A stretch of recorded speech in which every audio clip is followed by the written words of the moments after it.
Welcome back to Tom and Tony's Monster Manual Jam. I'm going to put a little explosion over that later. It'll look great. I hope so. It'll look great. Well, there was one there, just the camera didn't catch it. All right, ladies and gentlemen, here we go with Tom and Tony's Monster Manual Jam. Here's our Monster Manual. We're going to make a contest by trying to draw one of the monsters from this manual. Actually, Tony's going to draw one of the monsters. I'm going to draw 10 of the same monster. The challenge is, can I draw all 10 before Tony finishes one?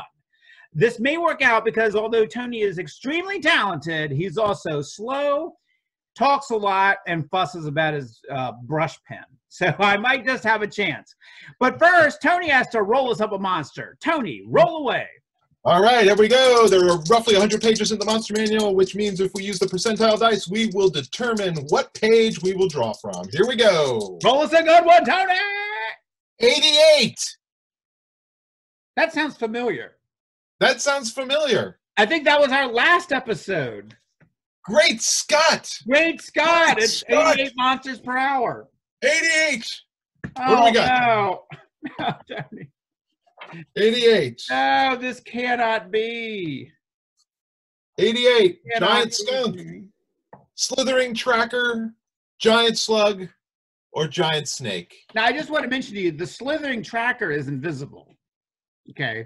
Is it really? So we can't, we've already drawn the skunk, we've already drawn the slithering tracker. Are we going to either draw a slug and a snake, or should we roll again? Ready? Wait for it. Wait for it. Feeling good? I'm waiting. Okay. 15. 15. All right, 15 could be interesting. We want to do stuff early in the book. Very early. We'll never get Oh, a cockatrice. there. Ooh. But you're going to roll crayfish. If I know you, you're going to end up ruining the cockatrice and getting us a crayfish. We've got cockatrice, quaddle, Giant, good. crab, comma giant, crayfish, comma giant, and crocodile. The odds are not in our favor. I love drawing crocodile. I'll be glad to draw crocodile. So that's 5. Now that's a hard thing to roll on a dice. So I'm gonna look. Can we just combine crayfish and crab? That if we get 3, it's crayfish or crab. Yes, that's a great idea. Great idea. All right. So here we go. 4-sided die. Let's see what we get, Tom. I'm hopeful. We got a 2. We have the quaddle. Very interesting. Nick, can you tell us the specifics of a quaddle for those playing at home that don't know their quaddles? I want to say it's a mythical creature from South American lore.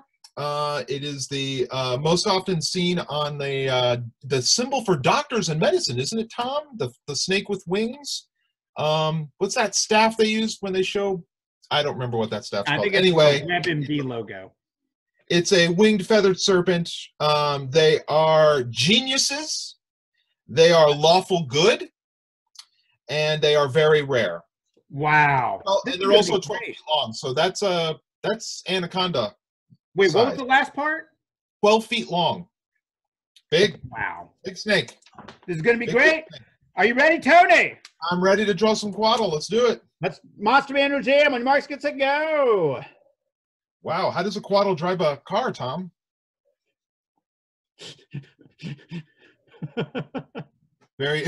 A moon buggy. I'm sorry, I got it wrong. Oh, that's a great question, Tony. Oh my gosh. I hadn't even thought about that yet.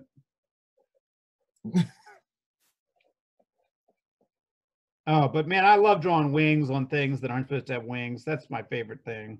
This is like your jam. This one was made for you. Yeah, it really is. Okay.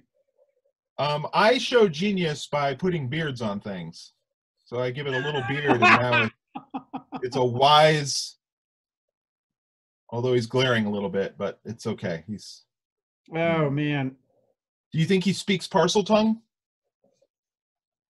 Was that something that J.K. Rowling made up, or did that exist? Speaking parcel tongue? Yeah.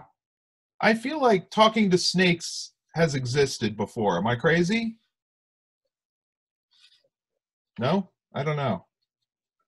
Okay. I mean, I think snake worship has been around a long time, and certainly in in fantasy. Obviously in the Conan stories, don't they? I can't remember the big guy they used in the movie, his big nemesis. They were big snake worshippers, weren't they?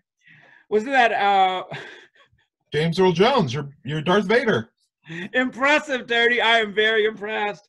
I am very impressed. Yeah, I love that you're not impressed with the drawing. It's the fact that I knew James Earl Jones. Well, I can't see the drawing, so I'm.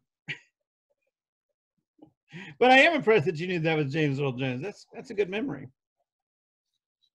I may or may not own that on Blu-ray. Okay, so he drives the moon buggy with the tip of his tail. Oh, of course, that's great. Yes, very Sir Hiss. Oh man, everybody at home know who Sir Hiss is, right? Okay, good. Yeah, they're like, is that in the live-action version of Robin Hood? Because I'm waiting for that. Oh man. Uh-oh, I have a feeling Roger Miller is going to be coming around singing Oodalali Lolly in a second. If I 4, 5, 6. Oh man, I love Roger Miller, and I love that they got him to be Alan O'Day in that movie. What a choice! Yes, I'm a huge fan of that. That is probably, I would say, one of my favorite Disney animated movies of all time. It's up there for me. Very big fan of that one. I'm putting feathers. It looks like he has feathers on his tail. Oh, I've got feathers. I just drew 2. Just to try to compete with Tony. 1, 2, 3, 4, 5, 6, 7, 8. How's your timing looking out there? Am I going to beat you? Well, I'm going to do a little snake pattern. Oh, good. That should give me a chance. Oh my gosh, Tony, I'm finally getting a look at what you're doing. It's amazing. Oh, thank you, thank you. Never played a game where this creature was in it. Don't think I've ever drawn one before for D&D either. Wow. In my years working for them, I don't think quaddles came up too often. I don't even know if I'm saying the word right. I think I'm saying the Florida hillbilly version. Hey, you got a quaddle in your tree? Now, you are a Florida hillbilly originally, is that correct? I was born in California, actually, but grew up most of my life in Florida, hence the amazing accent. Ah, okay. Now, I am a hillbilly. I am legitimately a hillbilly. I live out here. Did you grow up in Virginia? What's that? Did you grow up in Virginia? I grew up in Virginia. I actually grew up in the Valley, but I've moved to the hills, and I really am a hillbilly now. All right. How you doing? Are you done? I'm done, my brother. I'm done over here. I got patterns. I got everything you got. I got patterns. I got feathers. I like that he has extra wings. That's a cool idea, actually. How did you manage to draw that while I drew this? I don't get it. How is it possible? This was the easiest possible thing for me to draw. Snakes with wings. And yet... Yeah, like a worm with wings. Yeah, you got it. Amazing, amazing. Now, I did just want to point out that my guy is driving the car with the tip of his tail. I was pretty pleased with that. I thought that's good. The rest of them are all pretty much what you would expect. Oh, one with glasses, too. Is that me? Is that me? That's you. Saying horrible things to you? You got to have a lucky... Not only did you draw that, you did it with toys and dice all over your paper. It's like a little curated still life, Tom. That's how I do it. There'll be no more Moss Manual jams. I give up. I've been defeated. I'm going to slink away. No, I'm just kidding. What I'll do is I'll practice and practice and practice between now and the next one, and it should happen. In fact, I may have an advantage in the next one. Our next one is going to be Star Wars related. It won't be Monster Manual. It'll be the Star Wars Manual. So check it for Tony, Star Wars Manual Jam, which Tony says. Oh, I see how it is. You don't want to draw Dungeons and Dragons anymore, so you switch to the thing you like to draw. See you next time, everybody. And may the dice be with you.